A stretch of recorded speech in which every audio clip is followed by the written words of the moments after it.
الحمد لله الذي كفى وسلام على عباده الذين اصطفى أما بعد فقد قال الله تبارك وتعالى في القرآن المجيد والفرقان الحميد. أعوذ بالله من الشيطان الرجيم. بسم الله الرحمن الرحيم. يا أيها الذين آمنوا ادخلوا في السلم كافة ولا تتبعوا خطوات الشيطان إنه لكم عدو مبين إلى آخر الآية. صدق اللہ العظیم. بزرگان محترم، عزیز ساتھیو،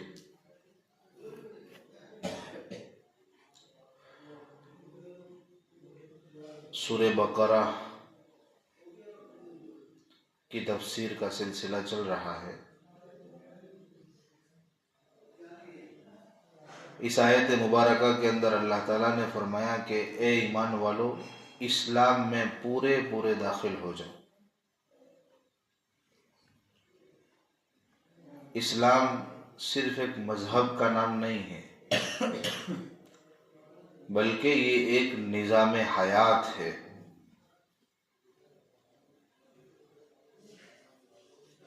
آگے اللہ نے دعا سکھائی تھی کہ اللہ سے دعا مانگو، دنیا کی خوبی مانگو، آخرت کی خوبی مانگو. لیکن صرف دعائیں مانگنے سے خوبیاں مل نہیں جاتی. خوبی وہ اس وقت ہوگی ہماری دعائیں جب ہم اسلام میں پورے داخل ہوں گے. اسلام ایک نظام حیات ہے،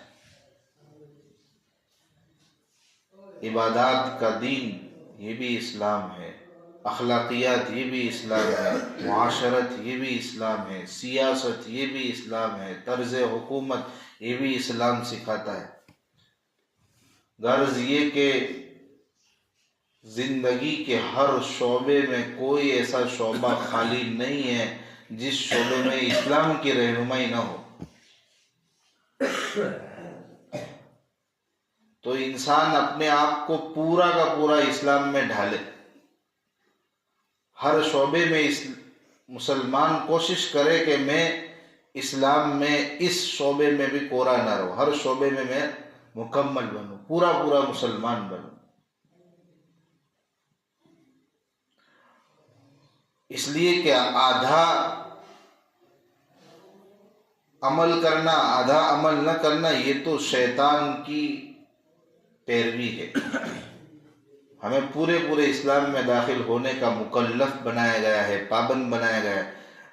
آدھے مسلمان نہیں، عبادت کرے لیکن معاملات اسلامی نہیں، معاشرت اسلامی نہیں تو نہیں.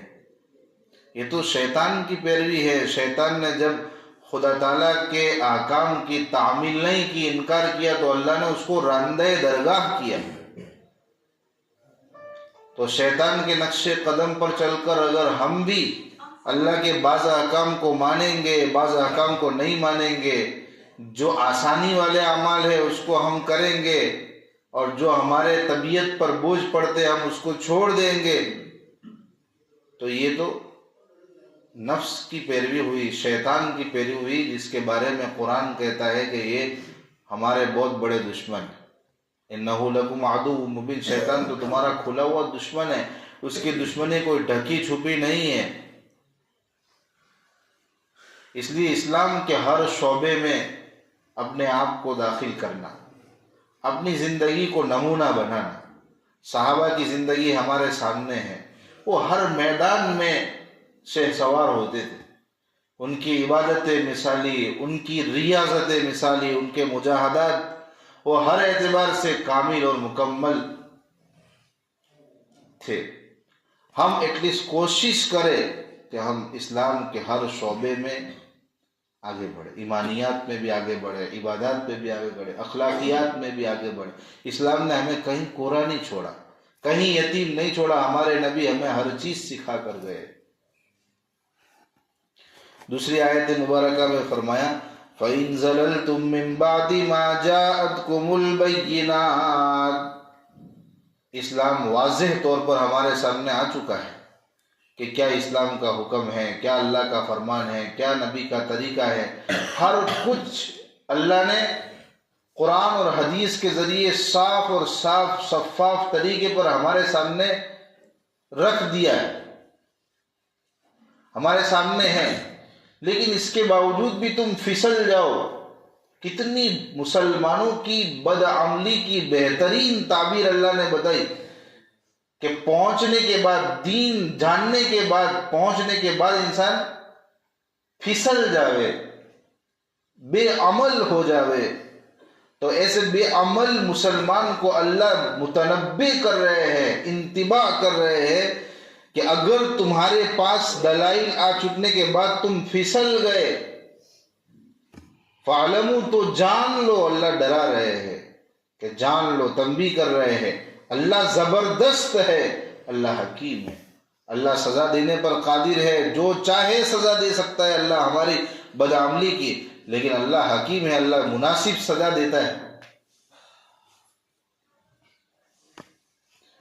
تیسری آیت مبارکہ میں مزید تنبیہ فرمائی هَلْ يَنظُرُونَ إِلَّا أَن يَأْتِيَهُمُ اللَّهُ فِي ظُلَلٍ مِّنَ الْغَمَامِ وَالْمَلَائِكَةُ وَقُضِيَ الْأَمْرُ۔ کوئی مسلمان سب شریعت کے احکام اس کے پاس آ چکے ہیں، جانتا بوجھتا کجروی کرتا ہے، مخالفت کرتا ہے، اللہ کی مان کر زندگی نہیں گزارتا ہے، تو اللہ تعالیٰ وہ سخت انداز میں فرما رہے ہیں کہ کیا ان لوگوں کو اس بات کا ہی انتظار ہے کہ اللہ خود ابر کے سائبان میں اتر آوے، ارد گرد فرشتے ہو اور ان کی سزا کا فیصلہ سنا دے، ان کا معاملہ نمٹا دے۔ یعنی ہم اتنے جری ہو چکے ہیں کہ ہم اللہ تعالیٰ کی نافرمانی کی کوئی انتہا اور کوئی کسر نہیں چھوڑ رہے ہیں۔ ہم اسلام میں داخل ہونے کا اور پورے طریقے پر مسلمان ہونے کا ہمیں احساس نہیں ہے، اور ہم سزا کا انتظار کر رہے ہیں کہ اللہ ابر کے سائبان میں اتر آوے، فرشتے اتر آوے اور ہماری سزا کا فیصلہ ہمیں سنا دیا جائے۔ اگر اس کا انتظار ہے تو یہ بھی ہو کر رہے گا، یہ بھی ہو کر رہے گا۔ وَإِلَى اللَّهِ تُرْجَعُ الْأُمُورُ، اور اللہ ہی کی طرف تو ساری چیزوں کو لوٹایا جانا ہے۔ ازل اس کا ہے، ابد اس کا ہے، سارا کنٹرول اللہ ہی کا تو ہے۔ دنیا میں ہم جس پوزیشن پر ہے وہ اللہ کی دین ہے۔ دنیا ختم بنائی اللہ نے ہے، ختم اللہ کرے گا۔ فرشتوں کا کنٹرول اللہ کے ہاتھ میں ہے۔ جب کچھ نہیں تھا تو خدا تھا، آج جو کچھ بھی ہے تو وہ خدا کی برکت ہے، خدا کی قدرت ہے۔ جہنم کا داروغہ، اس کا کنٹرول اللہ کے ہاتھ میں ہے۔ میکائیل، اسرائیل، اسرافیل، جبرائیل، یہ اللہ کے کنٹرول میں ہے۔ پھر انسان اتنا بے عمل کیوں ہے؟ خدا کا خوف انسان کہاں چلا گیا؟ آج ہم دنیا میں ہر چیز سے ڈرتے ہیں، خدا سے نہیں ڈرتے۔ جب دل میں خوف خدا آتا ہے تو معصیتیں چھوٹتی ہے، گناہ سے انسان بچنے لگتا ہے۔ اللہ ناراض ہوا ہے، اللہ روٹھ چکا ہے ہماری نافرمانیوں سے۔ ہم اپنے گریبان میں جھانکے کہ ہم کتنے بے عمل بنتے جا رہے ہیں۔ ہمارا اندرون دیکھے، ہمارے دل میں حسد ہے، بغض ہے، کینہ ہے، نہ جانے کیسا کیسا کیچڑ ہمارے دل کے اندر بھرا۔ جو دل میں اللہ رہنا چاہیے اس دل میں ہم نے کیا کیا بسایا ہوا ہے۔ اور انسان بے عمل بدعملی کی انتہا ہو گئی کہ اللہ بہت سخت الفاظ کے اندر انسانوں کو مسلمانوں کو ڈانٹ رہے کہ کس کا انتظار ہے؟ کامل مسلمان بننے کی محنت میں میرے عزیزوں لگنا ہے۔ آنے والا رمضان کا مہینہ کتنا قیمتی مہینہ، اللہ پیکیج دے رہے، اللہ ناراض ہو جائے پھر بھی اللہ ہمارے اوپر کرم کا معاملہ فرمائے کہ اللہ پیکیج دے رہے، مجھے منا لو اس مہینے کے اندر۔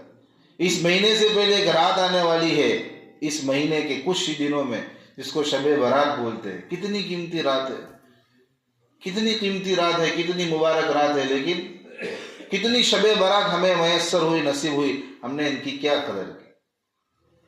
وہ ہے نا فیصلے والی رات ہوتی ہے، انقلاب برپا کرنے والی رات ہوتی ہے، لیکن اس رات میں بھی بے عملی کی انتہا نہیں ہوتی۔ ہمارے سے صادر ہونے والے اعمال وہ اللہ کے غضب کو دعوت دینے والے ہوتے ہیں، اللہ کے عذاب کو پکارنے والے ہوتے ہیں، لیکن اللہ رحیم کریم پھر بھی رحمتیں برساتا ہے، بار بار ہمیں رمضان دیتا ہے، بار بار ہمیں رمضان دیتا ہے۔ یہ تو وہ مہینہ ہے جس مہینے کے لیے دعائیں مانگی جاتی ہے کہ اللہ عافیت کے ساتھ اس مہینے تک پہنچا دے۔ ہم تو ناقدرے ہیں، اللہ ہمیں رمضان کی قدردانی کی توفیق نصیب فرماوے۔ ورنہ یہ رمضان سے پہلے والا جو یہ شعبان کا مہینہ، اس مہینے میں جو یہ رات ہے نا، جو چیز ہم سالوں میں محنت کر کے حاصل نہیں کر سکتے، اللہ ایک رات میں وہ چیز، وہ سفر طے کرا دیتے، جو چیز 1000 راتوں سے بہتر۔ لیلۃ القدر خیر من الف شہر، رمضان میں آنے والی۔ اسی طریقے سے شب برات، یہ بھی بہت قیمتی رات۔ اللہ تعالیٰ پیکیج دے رہے، اللہ نوازنا چاہ رہے کہ مجھے منا لو۔ اس مہینے کے راتوں میں ہمارے آنکھ سے ایک آنسو کا قطرہ اگر خدا کے خوف سے گر جاوے نا، تو اس آنسو کے قطرے کی اللہ کی قیمت ہے۔ لیکن اللہ کی پناہ، ہمارا رمضان آرام میں گزرتا ہے، سستی میں گزرتا ہے، غفلت میں گزرتا ہے، اور رمضان کی روحانیت کو جو ختم کر دینے والی جو 2 چیزیں ہیں نا، اس میں ہم سب سے زیادہ ملوث ہوتے ہیں۔ اس میں ایک ہے موبائل، کہ جو بد نظری کا بہت بڑا اڈا ہے۔ پہلے بد نظری کرنا بہت مشکل تھا، مشکل سے بازار میں کبھی نکلتے، کوئی غیر محرم لڑکی بے پردہ ہو کے جا رہی ہوتی، 2-4-5 منٹ کے لیے اس کے اوپر نظر پڑ جاتی تو بد نظری کا گناہ ہو جاتا۔ وہ بھی اتنا بھاری گناہ تھا کہ اس کی وجہ سے پورے رمضان کی روحانیت ختم ہو جائے۔ لیکن آج 24 گھنٹے ہمارے پاس موبائل ہے، جس میں یوٹیوب کھولو تو بد نظری، فیس بک کھولو تو بد نظری، واٹس ایپ کھولو تو بد نظری۔ یہ ساری چیزیں رمضان کی روحانیت کو ختم کر رہی۔ کیا ہوتا ہوگا ہمارے روزوں کا؟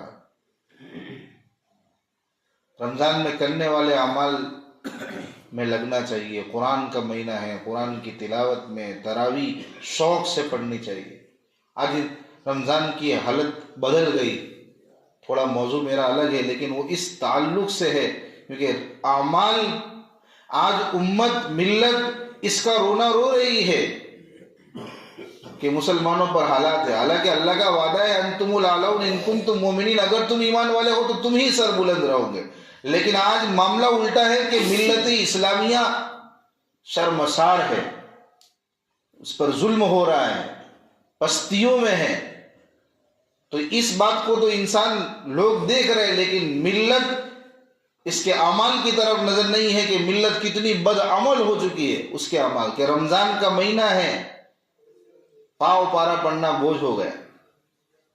پہلے کمپٹیشن ہوتا تھا بچوں میں، عورتوں میں، بوڑھوں میں، کہ کئی قرآن رمضان کے مہینے میں ختم کیے جاتے تھے، لیکن آج رمضان کا حال دیکھو، پاؤ پارا بوجھ ہو گیا۔ پوچھتے ہیں کہ بھئی قرآن کتنے قرآن ختم کیے؟ بڑی مشکل سے رمضان میں 1 قرآن ختم ہوا۔ جس قرآن کی یہ برکت ہے کہ رمضان کی فضیلت اس سے ہے، شہر رمضان الذی انزل فیہ القرآن، لیکن پاؤ پارا بڑی مشکل سے پڑھ کے تھک جاتے ہیں۔ 1 گھنٹے کا ڈرامہ دیکھنے کا کہو تو کہ نہیں تھکان لگتا، 3 گھنٹے کی فلم دیکھو تھکان نہیں لگتا، 8 گھنٹے میچ دیکھو تھکان نہیں لگتا، لیکن پاؤ پارا پڑھنے میں چکر آ جاتے۔ تراویح پڑھنے میں 20 رکعت پڑھتے پڑھتے تو ہمارا جسم بالکل اتنا نڈھال ہو جاتا ہے کہ بھئی ہم علم ترہ ڈھونڈتے ہیں، پورا قرآن بھی مسجد میں نہیں سنتے. یہ ہمارے اعمال کی سطح ہے. یہ قرآن کریم کی تفسیر، یہ آج کا درس ہمیں سبق دیتا ہے کہ مسلمان یہ جو بھی عمل بنتے جا رہے ہیں، عمل کے اعتبار سے پیچھے ہوتے جا رہے ہیں، اس کی یہ سزا ہے جو بھی دنیا کے اندر حالات ہیں. انسان کو اپنے مسلمان ہونے پر فخر ہونا چاہیے، ایمانیات کو بنانے کی محنت کرنی چاہیے، پورا اسلام میں داخل ہونے کی فکر کرنی چاہیے اور اعمال میں آگے بڑھنا چاہیے. سارے وعدے ایمان اور عمل پر. اللہ تعالی ہم سب کو کہنے سے سننے سے زیادہ عمل کی توفیق عطا. سبحان اللہ.